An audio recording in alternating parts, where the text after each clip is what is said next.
Olá, bom dia, boa tarde ou boa noite. Mais uma vez estamos aqui reunidos no canal O Retorno da Glória para mais um estudo do livro do Apocalipse. Estamos aqui na nossa série O Apocalipse versículo por versículo e hoje nós vamos estudar o capítulo 1 de Apocalipse, os versículos 7 e 8.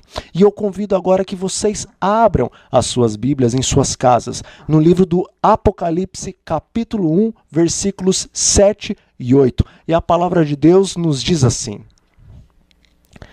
Eis que vem com as nuvens e todo olho o verá, até quantos o traspassaram, e todas as tribos da terra se lamentarão sobre ele. Certamente. Amém. Eu sou o Alfa e o Ômega, diz o Senhor Deus, aquele que é, e que era, e que há de vir, o Todo-Poderoso. Assim como Jesus subiu ao céu, da mesma maneira Jesus descerá dos céus. Lembre-se que no Monte das Oliveiras, quando os discípulos estavam reunidos, vendo seu mestre ascendendo aos céus, 2 anjos chegaram perto deles e disseram o seguinte: Homens da Galileia, por que vocês estão olhando ao céu?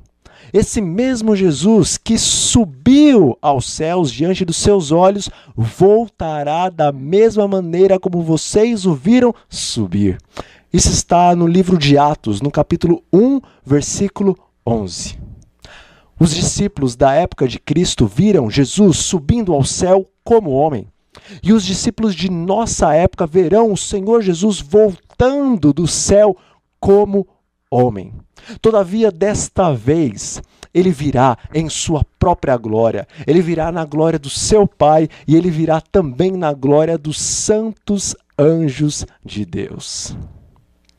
Meus amigos, ao vir Jesus à terra, a palavra de Deus nos diz que o Verbo se tornou carne, ou seja, Jesus se tornou homem, embora continuasse a ser 100% Deus. Quando ele veio para a terra, ele se tornou 100% homem.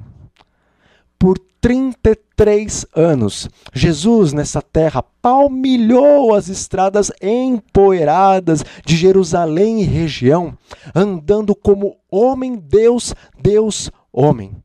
Todavia, neste período que Jesus esteve aqui nesta terra, ele não se utilizou do seu próprio poder divino, mas ele escondeu o seu poder divino, ele anulou o seu próprio e infinito poder, porque no plano da redenção foi determinado que Jesus vivesse tal como nós.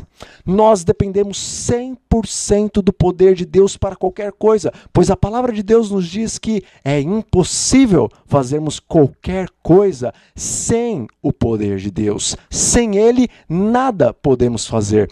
Por isso, Jesus, quando aqui esteve, ele viveu 100% na dependência do poder do infinito Deus e Pai.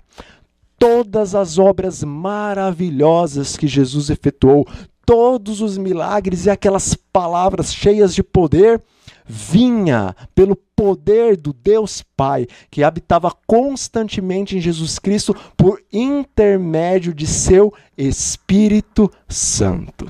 Sim. Mas agora, ao retornar Jesus aos céus, embora ele continuasse a ser homem, de acordo com o que lemos no livro de Hebreus, sendo ele também 100% Deus, então ele retoma sobre si a sua forma gloriosa e também o seu poder infinito.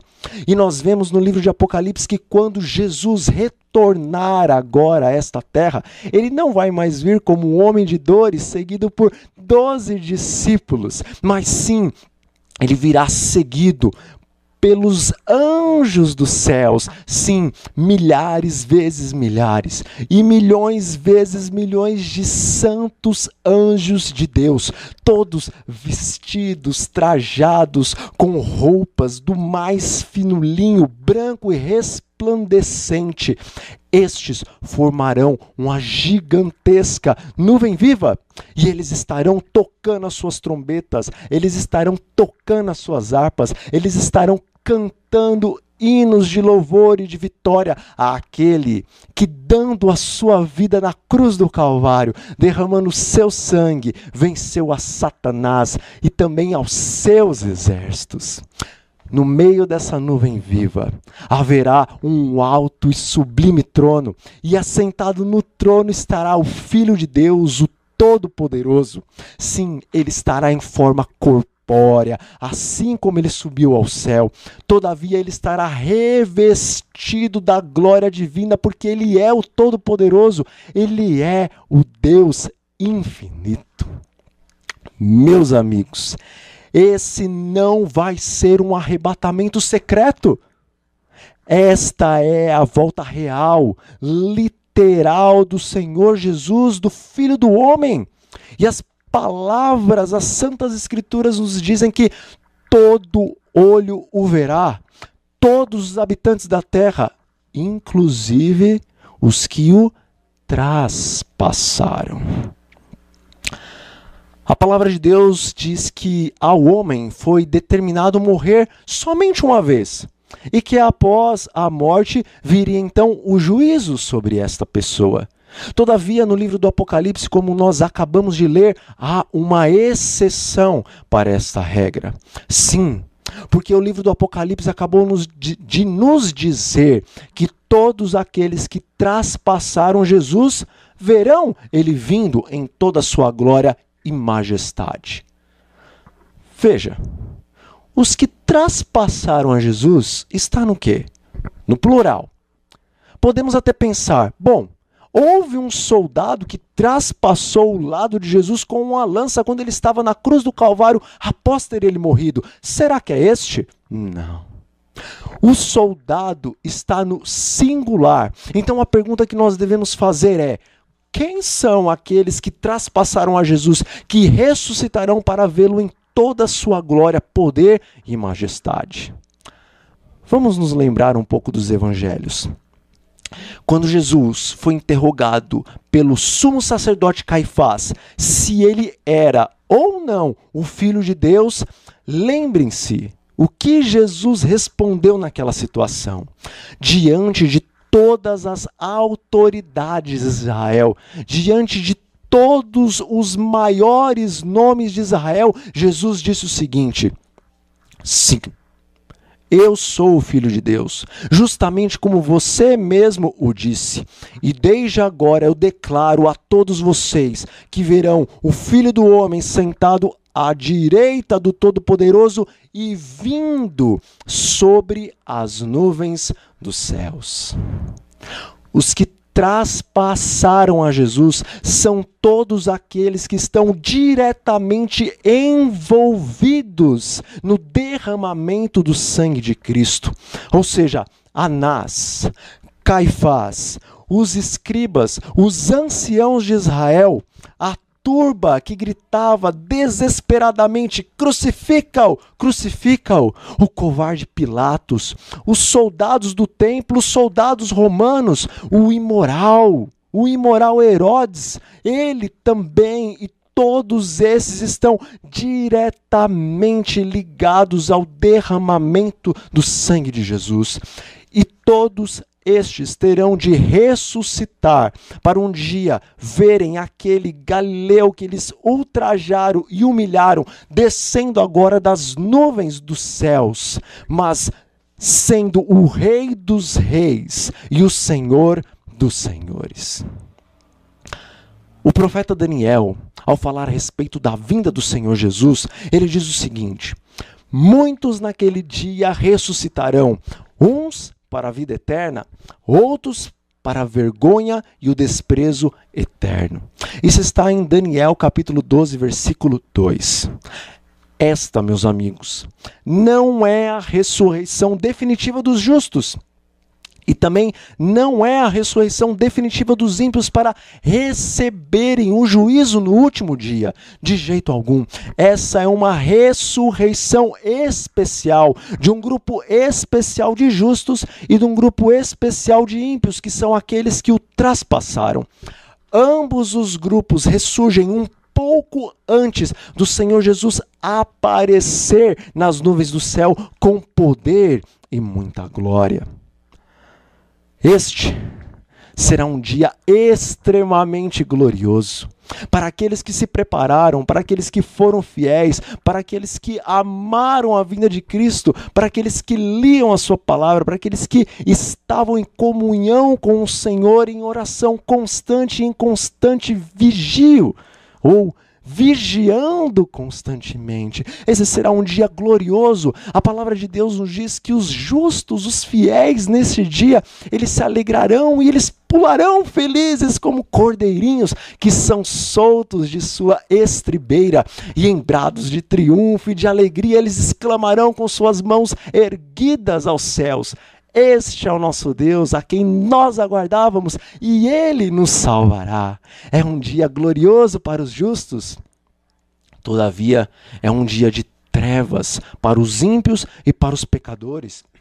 É dia em que os ímpios e os pecadores desesperados clamarão às rochas e às montanhas: por favor, caiam sobre nossas cabeças, sepultem-nos vivos, mas nos esconda da face daquele que está sentado no trono e da ira do Cordeiro, pois chegou o dia de sua ira, e quem poderá subsistir? Meus amigos, a vinda de Cristo é certa e é eminente. Os sinais dos tempos nos indicam claramente que chegou a hora e que a hora é agora. E quem nos dá esta certeza de que em breve Jesus voltará é Ele mesmo, o Alfa e o Ômega. O Alfa é a primeira letra do alfabeto grego e o Ômega é a última letra do alfabeto grego. Jesus é o Alfa porque tudo se inicia nele. Sim, Jesus é a vida, e a vida de tudo e a vida de todos se inicia em Jesus. Mas Jesus também é a salvação, e por isso a salvação de todos os homens inicia-se primeiramente em Jesus. Jesus também é a ressurreição. Ele é o primogênito dos mortos. Sim, ele é o primeiro e o mais especial dentre todos os homens que um dia morreram, mas ressuscitaram ou ressuscitarão para a vida eterna. Embora outros homens morreram antes de que Cristo viesse a essa terra, ainda assim ele continua sendo o primeiro dos mortos. E por quê? Bom, porque Deus não vê as coisas como o homem vê.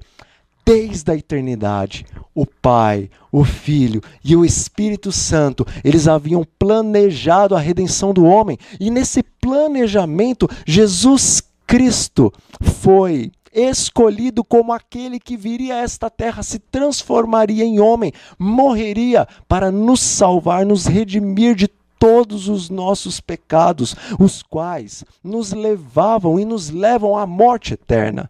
Portanto, porque foi estabelecido anteriormente nos tempos eternos a morte de Jesus Cristo por todos os homens da terra, desde Adão até o último homem que estiver vivendo nessa terra quando Jesus voltar.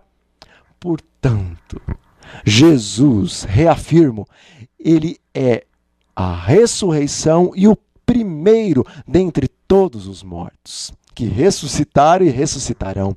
Todavia, Jesus não é apenas o alfa, ele não é apenas o início, o princípio, mas Jesus também é o ômega. Jesus é o fim, Jesus é a palavra final. Sim, meus amigos e minhas amigas, meus irmãos e minhas irmãs, a palavra final não é de Satanás, a palavra final não é da besta e não será de maneira alguma do falso profeta.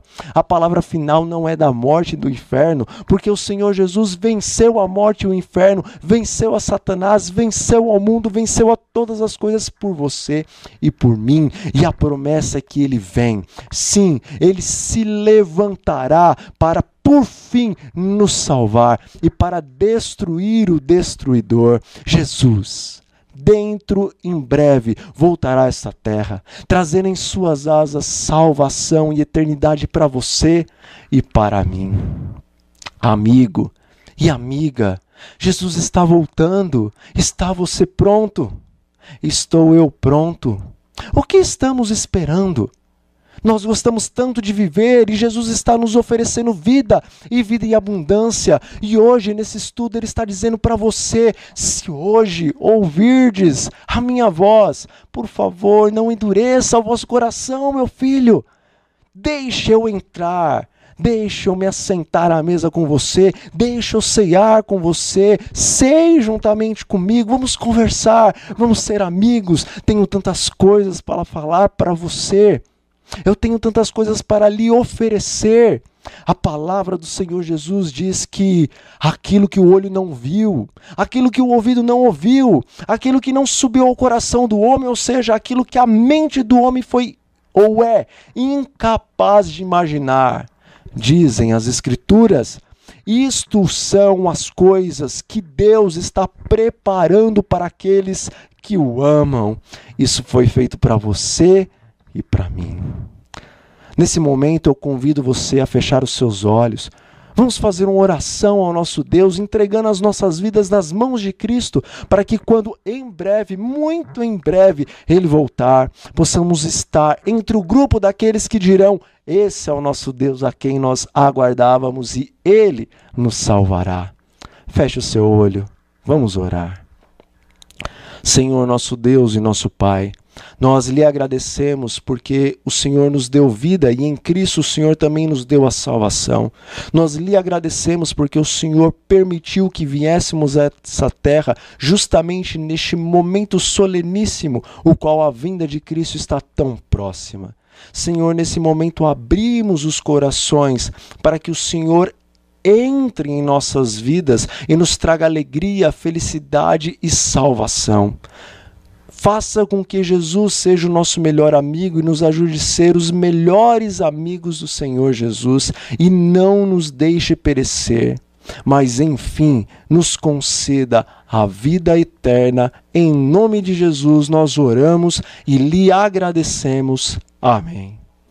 Meu amigo, minha amiga, tenha um bom dia, uma boa tarde, uma boa noite. E que a graça do Senhor seja com todos vocês. Esse é o meu mais sincero desejo. Amém e amém.